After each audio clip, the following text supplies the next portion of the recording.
Assalamualaikum warahmatullahi wabarakatuh. Perkenalkan nama saya Alif Kayudra dengan NPM 233510435.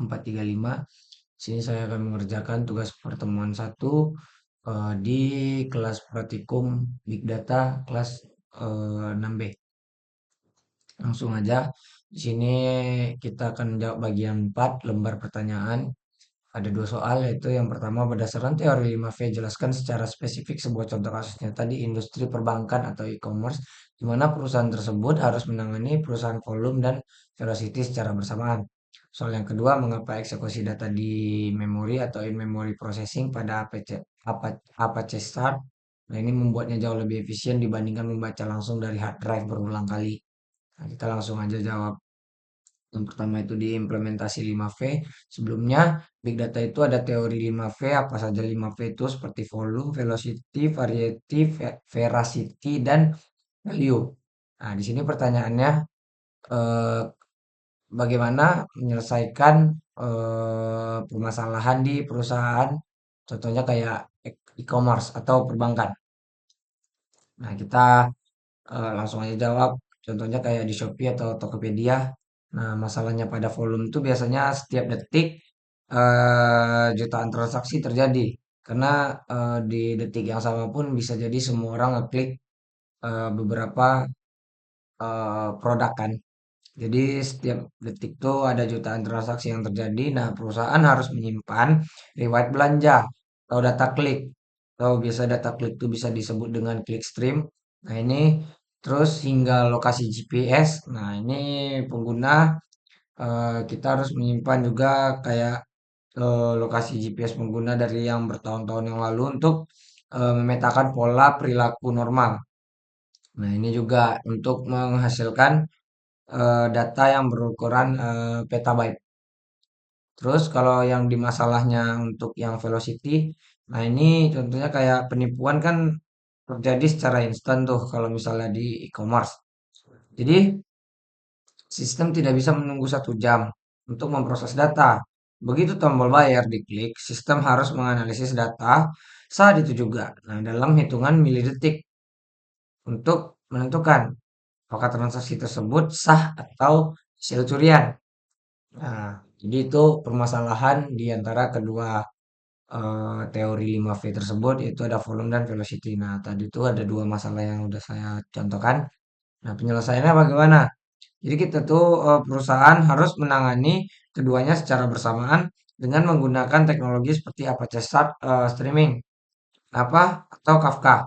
Kenapa? Mereka memproses aliran data yang masuk dengan sangat cepat atau velocity sambil membandingkan dengan database riwayat transaksi yang sangat besar, itu volume, untuk mencari anomali secara real time. Jadi sebelumnya velocity dan volume ini ada maksud kayak volume itu jumlah data dan velocity itu kecepatan data. Jadi kita langsung aja ke yang nomor 2. Mengapa eksekusi data di memori in memory processing pada Apache Spark, Spark. Nah, ini membuatnya jauh lebih efisien dibandingkan membaca data langsung dari hard drive berulang kali. Nah, mengapa?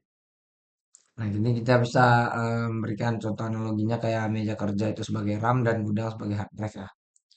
Yang pertama itu untuk menghindari latensi I/O atau input output. Nah, ini membaca data dari hard drive atau SSD dan HDD yang biasanya kita ketahui. Ini dia melibatkan proses mekanis atau elektrikal yang jauh lebih lambat dibandingkan mengakses data yang sudah ada di RAM. Nah, dia tuh mengambil data dari memori eh, bisa hingga 10 sampai 100 kali lebih cepat. Jadi dia daripada mengambil dari piringan disk. Nah, terus minimnya proses penulisan ulang. Ini alasan utamanya ya kenapa bisa efisien. Nah, yang kedua tuh minimnya proses penulisan ulang. Pada teknologi lama seperti MapReduce, nah setiap kali satu tahap perhitungan selesai, hasilnya harus ditulis dengan kembali ke hard drive atau disk. Nah, lalu dibaca lagi untuk tahap berikutnya. Nah, contohnya Spark di sini menyimpan hasil antara intermediate result. Nah, ini di dalam RAM. Jadi jika kamu melakukan algoritma berulang kali seperti machine learning, Spark tidak perlu membuang waktu bolak-balik ke gudang atau ke disk. Cukup ambil di atas meja. Tadi kan ada dua contoh analogi yang aku beri. Contohnya seperti kayak meja kerja itu RAM, gudang itu hard drive-nya.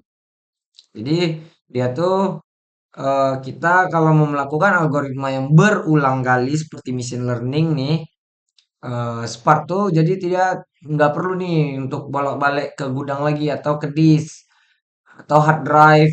Jadi dia cukup ambil aja yang dia butuhkan di atas meja. Contohnya meja tadi tuh seperti RAM. Nah, struktur RDD-nya tuh Resilient Distributed Dataset. Nah, ini nih Spark menggunakan konsep RDD yang memungkinkan data disimpan di memori di seluruh klaster komputer. Jika ada satu bagian memori yang gagal, Spark tahu cara membangun kembali data tersebut tanpa harus mengulang pembacaan seluruh file dari awal disk.